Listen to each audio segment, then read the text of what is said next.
राना सिकंदर कह रहे थे कि एक बहुत इमोशनल मोमेंट होता है जब आपको गार्ड ऑफ ऑनर मिलता है। तो मेरे लिए ना ऑनेस्टली सिर्फ गार्ड ऑफ ऑनर एक इमोशनल मोमेंट नहीं होता। मैं जब से इस हॉल में एंटर हुई हूँ या इस पंडाल में एंटर हुई हूँ उस वक्त से लेके इस वक्त तक हर मोमेंट मेरे लिए एक इमोशनल मोमेंट है। हर लम्हा मेरे लिए एक इमोशनल लम्हा है और कोई ऐसा तकरीर नहीं थी, कोई ऐसी परफॉर्मेंस नहीं थी जिसने मेरा दिल ना जीता हो और जिसने मेरे रोंगटे खड़े ना किए हों।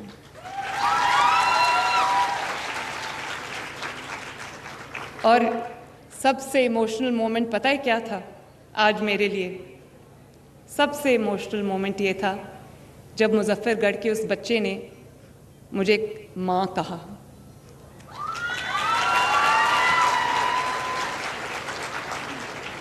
और आप जानते हो ना माँ और बच्चे का रिश्ता क्या होता है, जानते हो ना? मेरी तो माँ नहीं है, लेकिन अल्लाह ताला करे कि सबकी जिनकी माएँ हैं अल्लाह ताला उनको सलामत रखे। तो आपने माँ, मैं खुद बच्चों को जाके कहती हूँ कि मुझे लगता है कि मैं सिर्फ चीफ मिनिस्टर नहीं हूँ आपकी, मैं चीफ मिनिस्टर से ज़्यादा आपकी माँ हूँ और आपके लिए माँ की तरह सोचती हूँ। लेकिन आज जब मैं यहाँ आई तो मेरे कहने से पहले बच्चों ने खुद मुझे माँ का दर्जा दे दिया। और माँ का दर्जा देने के साथ साथ, क्योंकि माँ और बच्चे का रिश्ता कभी, हर दुनिया का रिश्ता टूट सकता है, माँ और बच्चे का रिश्ता कभी नहीं टूटेगा।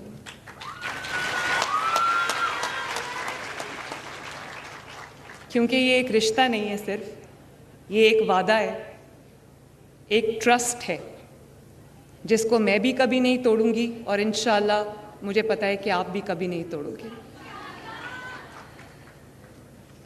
मुझे सब तकरीरों में बच्चों ने शुक्रिया बोला, थैंक यू बोला, लेकिन मैं दिल से आपको ये बात कहना चाहती हूँ कि जब आप मुझे शुक्रिया बोलते हो ना तो ऑनेस्टली मेरे दिल को तकलीफ़ होती है, क्योंकि मेरे पास जो भी है वो सब आपकी अमानत है, आपके लिए है।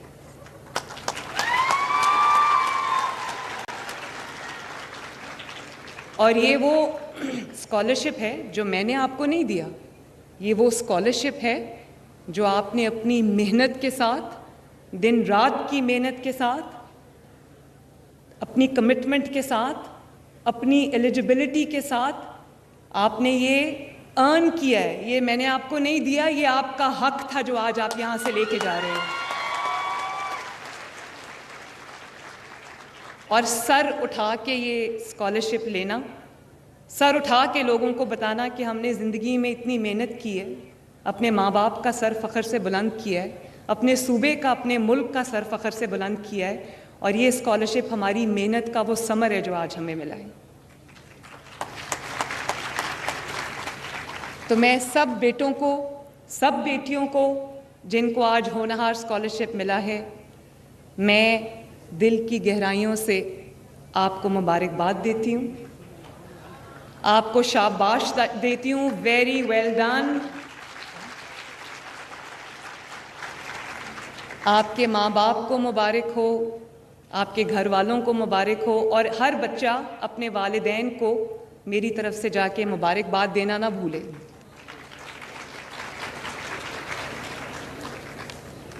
ये पाकिस्तान की तारीख़ का सबसे बड़ा स्कॉलरशिप प्रोग्राम है जिसके अंदर अभी 30,000 बच्चों को पूरे पंजाब में विदाउट डिस्क्रिमिनेशन के, वो लाहौर का है, बहावलपुर का है, राजनपुर का है, पिंडी का है, कहीं का भी अगर वो बच्चा है और वो मेरिट पे पूरा उतरता है तो उसको ये स्कॉलरशिप मिला है।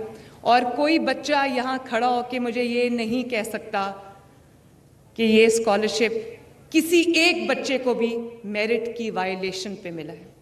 इसलिए मैं आज आपके सामने भी सुरखरू हूँ और अल्लाह ताला के सामने भी सुरखरू हूँ। और कोई बच्चा मुझे हाथ उठा के ये बता दे कि उसके मेरिट के अलावा कभी उससे कोई सवाल पूछा गया कि आपकी पॉलिटिकल एफिलिएशन क्या है, कभी किसी ने पूछा आपसे? आपको ये आपकी तालीमी काबिलियत को देखते हुए, आपकी मेहनत को देखते हुए ये आपको स्कॉलरशिप मिला है। और मैंने एक हकीर सी, अदना सी कोशिश की है कि आपके वालिदैन जो दिन रात मेहनत करके आप के लिए एक अच्छी ज़िंदगी, एक बेहतर ज़िंदगी बनाने की कोशिश कर रहे हैं, मैं थोड़ा सा उनका बोझ बांट लूँ। और मैं आपको आज ये भी कहना चाहती हूँ, ये 72 बिलियन का प्रोग्राम है, लेकिन ये एक 172 बिलियन का प्रोग्राम भी हो तो ये भी कम है आपके लिए। और मुझे इस बात की खुशी है कि 60% ये स्कॉलरशिप जो है वो लड़कियों ने जीता है, माशाल्लाह। देखो हमारी जो बेटियां हैं, हमारी इस मिट्टी की जो बेटियां हैं, उनके अंदर कितनी कैपेबिलिटी है, वो कितनी लायक हैं, कितनी ज़बरदस्त है, माशाल्लाह।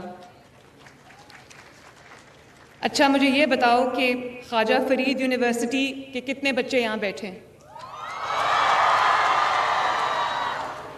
इस्लामिया यूनिवर्सिटी बहावलपुर, ओहो, Sadiq college, Cholistan university of veterinary and animal sciences, very nice, Sheikh Zayed medical college, Quaid e Azam medical college और HED कॉलेजेस के बच्चे कहाँ बैठे हैं? Very nice. ये वो स्कॉलरशिप है जिसमें सिर्फ पब्लिक सेक्टर या गवर्नमेंट सेक्टर की यूनिवर्सिटीज़ और कॉलेजेस में बच्चों को स्कॉलरशिप नहीं मिल रही, बल्कि टॉप जितनी भी प्राइवेट यूनिवर्सिटीज़ हैं, कॉलेजेस हैं, उसमें भी हमने, चाहे वो लम्स हो, चाहे वो फास्ट हो, नस्ट हो, गुलाम इसाक खान इंस्टीट्यूट हो, कोई भी मेडिकल कॉलेजेस हैं, टॉप के प्राइवेट कॉलेजेस हैं, उसमें भी ये स्कॉलरशिप्स गए हैं, माशाल्लाह। और जहाँ मैं जाती हूँ, मैंने ये प्रोग्राम मेरे दिल के इतना करीब है, मैं बिल्कुल सच सच अपने दिल की बात आपसे कर रही हूँ।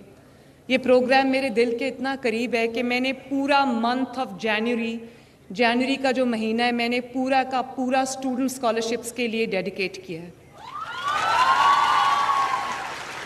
हर रोज़ मैं कभी किसी शहर में होती हूँ, कभी किसी शहर में होती हूँ, मैं ऑफिस नहीं जा पा रही, क्योंकि ये भी हो सकता था कि आपके कॉलेजेस में बैठे बैठे आपको स्कॉलरशिप मिल जाती, चेक मिल जाता, लेकिन मैं सिर्फ इतना नहीं चाहती थी। मैं ये चाहती थी कि मैं आपसे खुद जाके मिलूं, आपको देखूं, ये चमकते दमकते चेहरे में देखूं अपनी आंखों से, ताकि मुझे स्टिमुलस मिले कि मैंने इन बच्चों के लिए और क्या क्या करना है। और जितनी मोहब्बत मुझे आज यहाँ से मिली है, मुझे राना सिकंदर रात को वीडियोस भेज रहे थे और बता रहे थे बच्चे बड़े एक्साइटेड हैं, तो मुझे रात को खुशी से नींद नहीं आ रही थी। मैं कह रही थी कब सुबह हो और मैं कब जाऊँ बहावलपुर और बच्चों से मिलूँ। जब मैं एंटर हुई तो एक बच्ची ने मुझे ये बहावलपुर की चादर पहनाई, फिर अभी चुनरी, यस, और अभी जब मैं इधर खड़ी थी तो एक बच्ची ने मुझे ये मेरे कपड़ों से मैचिंग एक ब्रेसलेट पहनाया, और एक और जिसके ऊपर मरियम लिखा हुआ है, और मुझे एक ये की चेन दिया जिस पे M लिखा हुआ है। तो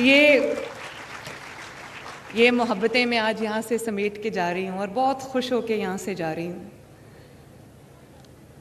मैं चंद बातें आपसे करना चाहती हूँ और वो बहुत गौर से सुनना, बल्कि मुझे अब ये कहने की ज़रूरत ही नहीं कि वो गौर से सुनना, क्योंकि मैंने पिछली अपनी जो होनहार की स्कॉलरशिप्स की जो तकरीब थी, मैंने वो बातें वो जो की, मुझे नहीं पता था कि बहावलपुर डिवीज़न के बच्चे इतने गौर से मेरी बात सुन रहे हैं।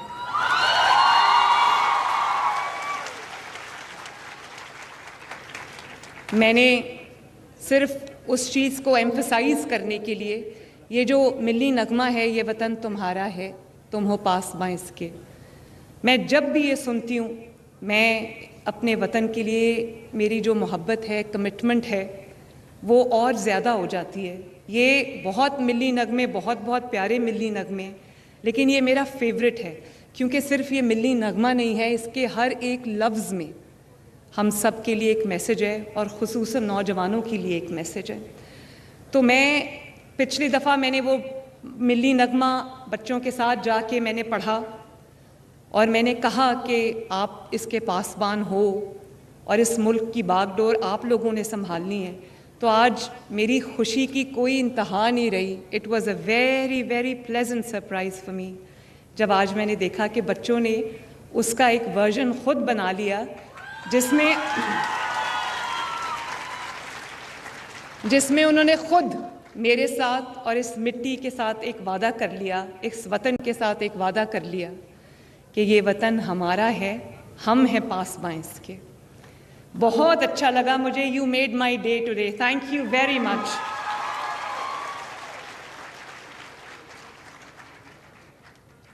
और हाँ, मैं अभी लेती हूँ सेल्फीज। मैं अभी सुनती हूँ आपकी बात, पहले मैं अपनी बात कर लूँ आपसे, फिर मैं ज़रूर सुनती हूँ आपकी बात। हाँ, मैं अभी आपकी बात सुनती हूँ, मैं आपकी बातें सुनने आई हूँ यहाँ पे। तो उन्होंने कहा कि ये वतन हमारा है, हम हैं पासबां इसके।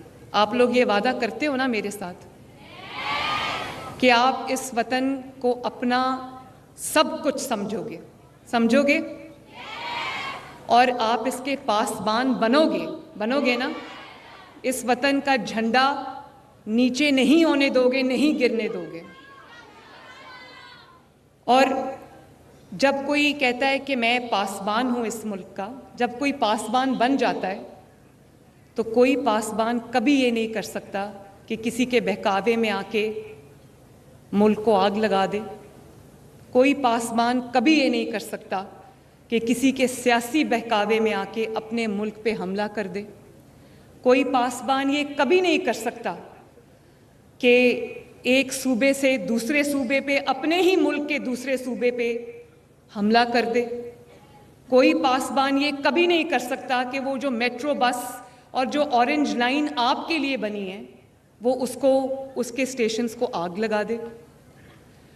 कोई पासबान कभी ये नहीं कर सकता कि जो कानून नाफिज करने वाले इदारे हैं, चाहे वो फौज हो या वो पुलिस हो या वो रेंजर्स हो, वो वर्दियां जो हमारे मुल्क को, हमारी सरहदों की हिफाजत करते करते, आपकी हिफाजत करते करते, हमारी हिफाजत करते करते जो लोग जानों का नजराना पेश करते हैं, उन वर्दियों की वायलेशन करे, उन वर्दियों की तज़हीक करे। और वो लोग जो हमारी हिफाजत के लिए दिन रात एक करते हैं, उनके जो इंस्टॉलेशंस हैं उनको जला दें, उनको पॉइंट ब्लैंक रेंज से गोलियां मार के शहीद कर दें। ये जो पुलिस है, जो रेंजर्स है, जो फौज है, ये हमारे अपने लोग हैं जो हमारी हिफाजत के लिए जाने देते हैं। मैंने अपनी आंखों से वो मंज़र देखा है जब मैं ख़बर पूछने गई ज़ख्मी पुलिस वालों की, ज़ख्मी रेंजर्स की। जब खैबर पख्तूनख्वा से के वज़ीर आला ने हम पे हमला किया तो उसमें कुछ पुलिस वाले शहीद हो गए, कुछ की आंखें ज़ाया हो गईं, कुछ की टांगें ज़ाया हो गईं, कुछ के बाजू ज़ाया हो गए।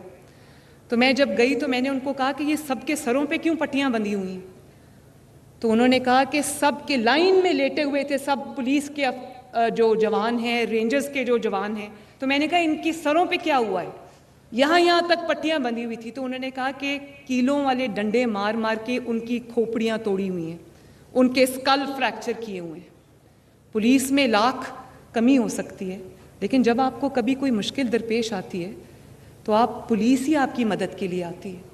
मैं ये नहीं कहती पुलिस 100% बहुत अच्छा काम कर रही है, मैं भी अभी 100% सेटिस्फाइड नहीं हूँ, लेकिन कहीं पे कोई लॉ एंड ऑर्डर का मसला हो जाता है तो पुलिस ही आपकी मदद के लिए आती है। ये वही जवान हैं जो हमारे लिए अपनी जानें देते हैं, ये वही फौजी हैं जो सरहदों पे हमारे लिए अपनी जानें देते हैं।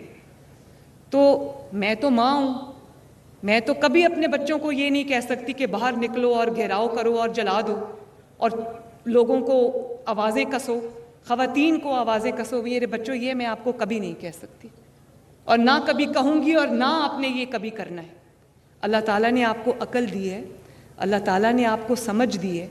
अब तो आपने पासबान होने का एक वादा भी कर लिया है, तो कभी किसी की बातों में आपने नहीं आना और आपकी रेड लाइन पाकिस्तान होनी चाहिए। अगर अल्लाह ना करे कि कभी मैं आपको कुछ ऐसा कहूँ या कोई आपको ऐसा कहे, अगर कोई चीज़ आपके वतन अजीज़ से, पाकिस्तान के इंटरेस्ट से क्लैश करती है, वो आप वहीं पर रेड लाइन खींच दो अपनी, उस लकीर को कभी क्रॉस नहीं करना।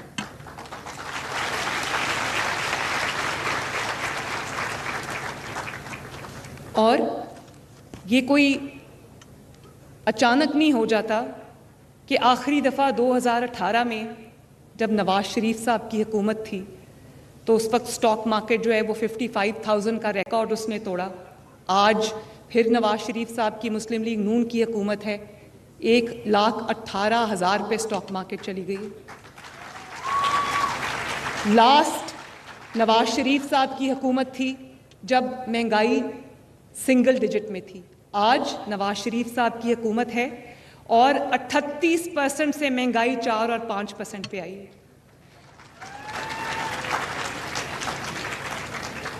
और आप देखो, आप अकल रखते हो, शऊर रखते हो, 20-20 घंटे की लोड शेडिंग थी और फिर किसी ने आके 14,000 मेगावाट बिजली बना दी ना कि वो लोड शेडिंग ज़ीरो हो गई। लेकिन पिछली हुकूमत में वो लोड शेडिंग वापस आ गई। जिन दहशतगर्दों को ख़त्म किया 2 ऑपरेशंस करके, एक ज़रब-ए-अज़्ब और एक रद्दुल फसाद, जिसमें इतने हमारे लोग शहीद हुए, वो दहशतगर्दी आज फिर वापस आ गई। आज खैबर पख्तूनख्वा में भी दहशतगर्दी का सामना है और बलूचिस्तान में भी दहशतगर्दी का सामना है। तो आप लोग माशाअल्लाह अकल रखते हो, शऊर रखते हो। वो महंगाई जो 2017 में सिंगल डिजिट में थी, वो 4 साल में उसने आसमान को कैसे छू लिया। और आप जानते हो कि गरीब की जो जेब है उस पर कितना बोझ पड़ा, लोग रोटी के हाथों मजबूर हो गए। आज अल्लाह ताला का फजल है कि रोटी की कीमत पंजाब में 25-30 रुपए से अब 12 रुपए पे आ गई है माशाल्लाह।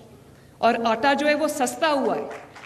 और ये भी मैं आपको बताऊं कि मेरी रोज़ की ये कोशिश होती है कि आटा और रोटी जो है या सब्जियां जो है वो महंगी ना होने पाए। उसके लिए मैं सर तोड़ कोशिश करती हूँ, क्योंकि मैं ये समझती हूँ कि अगर 2 वक्त की रोटी कोई पेट भर के खा लेगा तो कम से कम सुकून की नींद सोएगा। तो ये अपने आप नहीं हो जाता बच्चों, ये कोई करता है तो होता है। मेरे लिए बहुत आसान है आज अपने मुंह पे ऐसे मैं हाथ फेर के कहूँगी मैं छोड़ूंगी नहीं। अगर मैं इन कामों में लग गई तो ये स्कॉलरशिप्स कौन देगा आपको?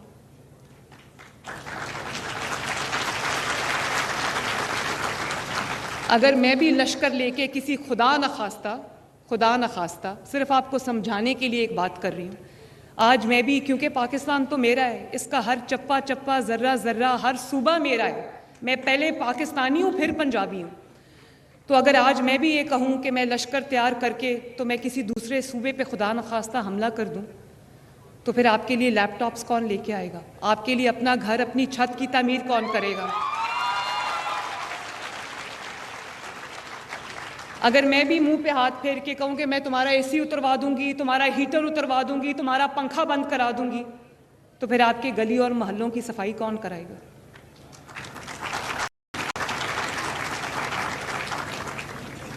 और एक बात देखो, लोग समझते हैं सब कुछ। उनको कहा कि सिविल नाफरमानी कर दो और कहा, IMF को कहा कि पाकिस्तान को पैसा ना देना। मैं तो ये कभी नहीं कर सकती। चाहे मेरे दुश्मन की हुकूमत हो, मेरे मुखालिफ की हुकूमत हो, वो मुझे जेल में क्या कहीं भी डाल दे, मैं अपने वतन के लिए बुरा नहीं सोच सकती। मैं फिर भी, मेरे हाथ अपने वतन के लिए उठेंगे। मेरे बच्चों में 5-6 महीने एक दफ़ा और 5-6 महीने दूसरी दफ़ा, एक दफ़ा अडयाला जेल में और एक दफ़ा कोट लखपत जेल लाहौर में मैं डेथ सेल में रही हूँ। और 50 डिग्रीज ऐसे लगता था कि कोई तंदूर है, क्योंकि ना मेरे पास कोई AC था, ना मेरे पास कोई कूलर था, ना कुछ था। और जून, जुलाई और अगस्त के महीने थे, लेकिन एक बार भी मैंने शिकवा नहीं किया। हमेशा अगर हाथ उठाए तो अपने मुल्क के लिए उठाए कि अल्लाह ताला इस मुल्क को आगे लेके जाए। तो ये तो नहीं कि मेरी हुकूमत है तो सब अच्छा है, मेरी हुकूमत नहीं है तो सारा आग लगा दो। मैं नहीं चाहती कि आप लोग इस बहकावे में कभी आओ। मैं ये चाहती हूँ कि जब भी आपके सामने 2 रास्ते हों, एक मुल्क में ख़राबी की तरफ, बर्बादी की तरफ जाता हो, दूसरे आपके मुल्क की तरक्की का रास्ता हो, तो आप अकल, शऊर और दानिश रखने वाले पढ़े लिखे बच्चे हो। वैसे भी सराइकी बेल्ट के जितने बच्चे हैं वो बहुत बहुत टैलेंटेड और होनहार बच्चे हैं माशाल्लाह।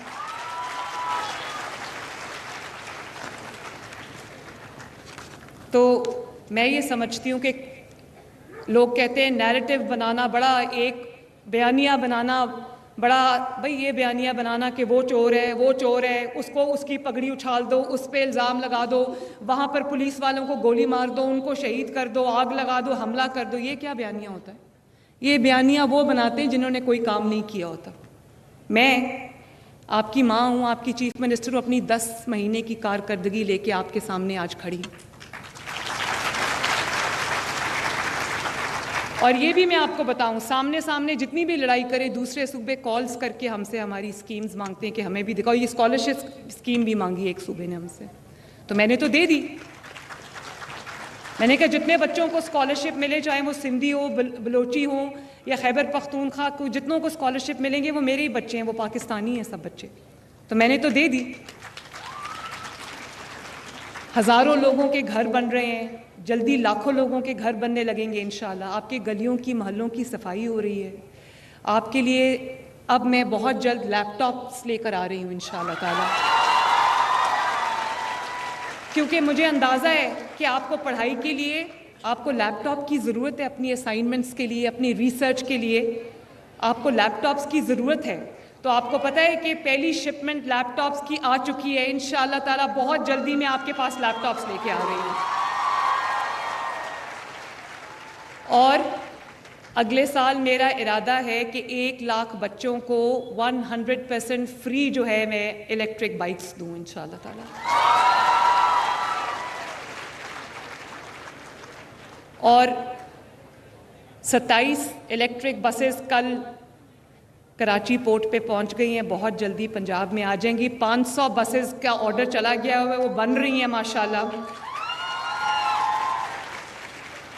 तो मेरा ये कहने का मकसद सिर्फ ये है कि अगर मैं अपनी तवज्जो नफ़रत पे, आपने ख़ुद कहा अभी जो इन्होंने बच्चों ने तराना पढ़ा, जिसका असल जो मेहदी हसन साहब ने पढ़ा है वो था नफ़रतों के दरवाज़े खुद पे बंद ही रखना, इस वतन के परचम को सर बुलंद ही रखना। तो उन बच्चों ने कहा, मैं रिपीट कर देती हूँ, मैंने बड़े गौर से सुना है, उन बच्चों ने कहा कि नफ़रतों के दरवाज़े खुद पे बंद ही रखेंगे। कोई माँ आपको ये नहीं कह सकती, आपकी चाहे वो सगी माँ हो या ये माँ सामने खड़ी है या वालिद हो, कोई नहीं कहेगा कि अपने दिल में नफ़रत पालो। वो यही कहेंगे, क्योंकि नफ़रत इंसान को तबाह और बर्बाद कर देती है। तो नफ़रतों के दरवाज़े हम खुद पे बंद रखेंगे और इस वतन के परचम को सर बुलंद रखेंगे इंशाअल्लाह।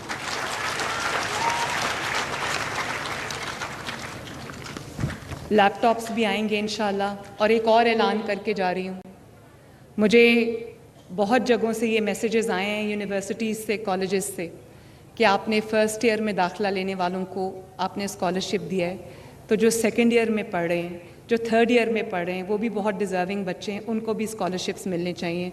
तो मैं आपको ये बता रही हूँ कि मैंने हायर एजुकेशन डिपार्टमेंट को ये डायरेक्शन दे दी है कि बहुत जल्द हम एक स्कीम लेके आ रहे हैं जिसके अंदर सेकेंड ईयर और थर्ड ईयर के डिज़र्विंग बच्चों को भी स्कॉलरशिप्स मिलेंगे इंशाअल्लाह। और मेरी कोशिश ये है कि सिर्फ हम अपने आप को 30,000 स्कॉलरशिप्स तक महदूद ना रखें। अगले साल ये स्कॉलरशिप्स जो है वो 50,000 होने चाहिए, ताकि कोई भी बच्चा, लड़का हो, लड़की हो, तालिब इल्म हो, तालिबा हो, कोई भी बच्चा सिर्फ इस वजह से अगर पंजाब में महरूम रह जाता है तालीम से, अच्छी तालीम से, कि उसके पास वसाइल नहीं है, तो मुझे यकीन मानो मैं समझूंगी कि ये मेरा बहुत बड़ा फेलियर है। तो अल्लाह ताला आपको बहुत ज़्यादा कामयाबी दे और खूब पढ़ो, सुकून से पढ़ो, सर उठा के पढ़ो और पढ़ के इस मुल्क की खिदमत करो और इस मुल्क को 4 चांद लगाओ, क्योंकि इस मुल्क की जो तरक्की है आपके हाथ में है, इस मुल्क का परचम आपके हाथ में है, इस मुल्क की तरक्की का ज़ामिन आप हो। और मैं ये चाहती हूँ कि ये सफ़र अगले 5 साल हम इकट्ठे तय करें इंशाअल्लाह ताला। एक दफ़ा फिर आप सबको बहुत बहुत मुबारकबाद। अल्लाह ताला आपको खुश रखे। और मैं आपको कहना चाहती हूँ कि आई लव यू ऑल। तो मेरे साथ मिल के ज़रा मुझे आवाज़ आनी चाहिए। मैं पाकिस्तान जिंदाबाद का नारा लगाऊंगी, मुझे आवाज़ आनी चाहिए। दिल से पाकिस्तान जिंदाबाद का नारा लगाएं मेरे साथ मिल के। Pakistan! God bless you all.